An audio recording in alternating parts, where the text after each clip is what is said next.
Hello বন্ধুরা, welcome to my channel Suparna's blog. তোমরা ভিডিওর শুরুতে দেখতে পাচ্ছ আমি কি সবজি কাটতে বসে পড়েছি। হ্যাঁ, তোমাদের জন্য একটা ইন্টারেস্টিং রেসিপি নিয়ে চলে এসেছি। আজ আমি হাজির হয়েছি তোমাদের সঙ্গে শোল মাছের কালিয়া শেয়ার করব। তো বন্ধুরা দেখো, আমি এখন ডুমো ডুমো করে আলু কেটে নিচ্ছি। দুটো মিডিয়াম সাইজের আলু কেটে নিয়েছি।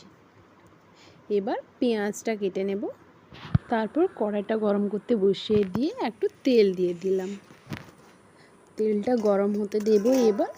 এবার কড়াটাতে তেলটা পুরো মাখিয়ে নেব।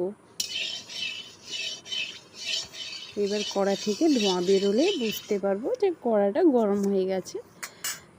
তো দেখো, কড়া থেকে ধোঁয়া বেরোনো শুরু হয়ে গেছে। এবার আমি আলুটা দিয়ে দেব। আলুটা দিয়ে দিলাম।